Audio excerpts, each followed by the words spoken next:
My fellow citizens, your constitutional rights are in jeopardy.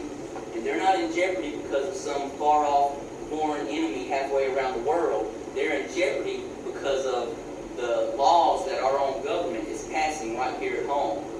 Now I want to tell y'all why I am so concerned about our rights being infringed upon. That's because there was a time in my life when all of my rights were taken away. When I was a teenager, I was not a Christian. I was not a good guy. I was a pretty bad guy.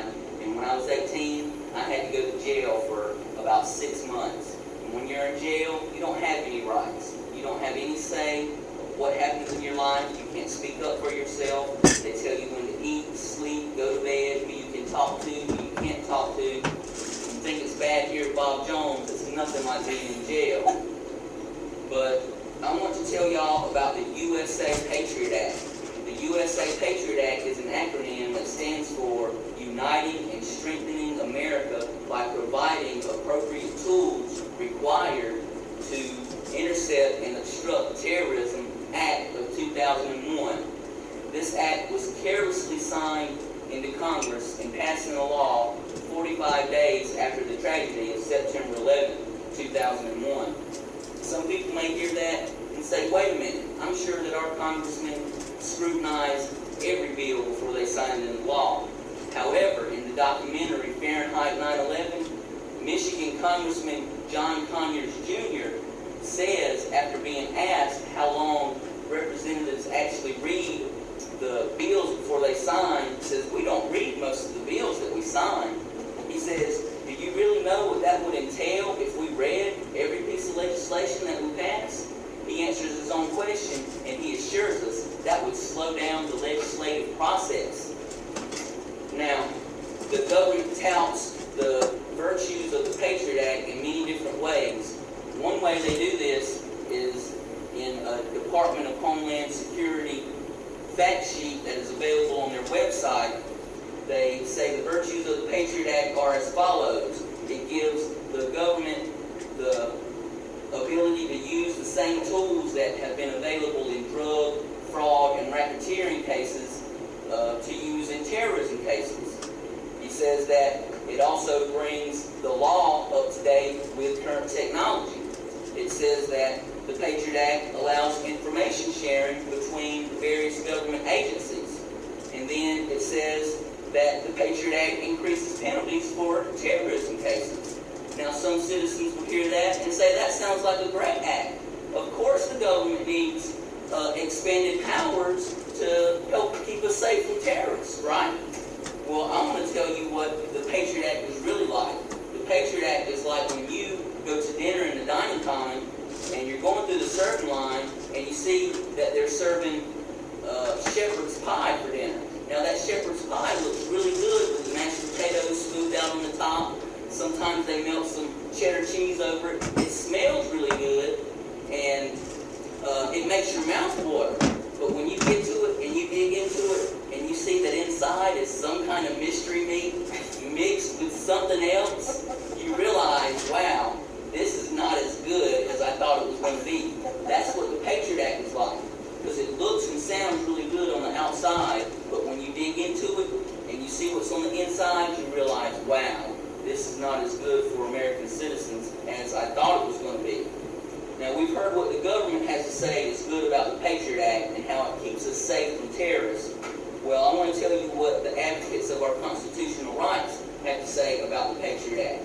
The director of the American Civil Liberties Union National Security Project said in an official publication of the American Bar Association that specifically the Patriot Act eviscerates the 4th, 5th, and 6th Amendment.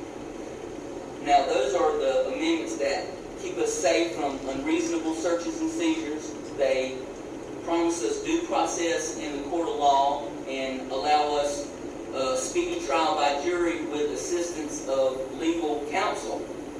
The ACLU director goes on to say that the Patriot Act authorizes federal police to perform searches and seizures of private property without warrants. And I'm sure everybody in here wants to own private property one day. He also says that the Patriot Act authorizes federal wiretaps without court order. and I'm sure that everybody has a cell phone in his or her pocket or purse. The Patriot Act also allows the feds to monitor our internet uses and intercept our emails and other internet communications, all without judicial oversight. Now, please don't disregard those previous statements because they come from somebody who is a member of the ACLU. I recognize that the ACLU is known to be a very liberal, biased organization. However, they are the first ones in the fight when somebody's constitutional rights are being infringed upon or even intended to be infringed upon. But it's not just liberals that speak out against the Patriot Act. In his political action conference speech, Texas Representative and Congressman and potential Republican presidential candidate Ron Paul said of the Patriot Act, the Patriot Act as we know it has nothing to do with patriotism. They always name it the opposite of what it really is. The Patriot Act is about the destruction of the Fourth Amendment. And conservative judge Andrew Napolitano, political analyst for Fox News, said in his speech to the Future of Freedom Foundation that the Patriot Act is the most abominable, unconstitutional, and hateful from the point of freedom piece of legislation since the Alien and Sedition Acts of 1798. He goes on to tell a little story. Imagine that you come home one evening from church and your front door is kicked open and your bed is turned upside down and your kitchen's been ransacked. What do? You call the police, right? Well, the police say to you, we think it was the FBI. What? The FBI? Yes, because the Patriot Act authorizes something called sneak and peek, where the FBI can break into your house, make it look like a burglary. They can plant a bug under your kitchen table. They can go through all of your papers and personal artifacts, and they don't have to tell you about it. Now, somebody might hear this speech and say, wait a minute, Christopher, that sounds like fiction. Nothing like that happens in America. This is the land of the free and the home of the brave. Well, I want y'all to meet Brandon Mayfield and his wife, Mona. Mona is an Egyptian national, and Mr. Mayfield is a lawyer from Washington County, Oregon.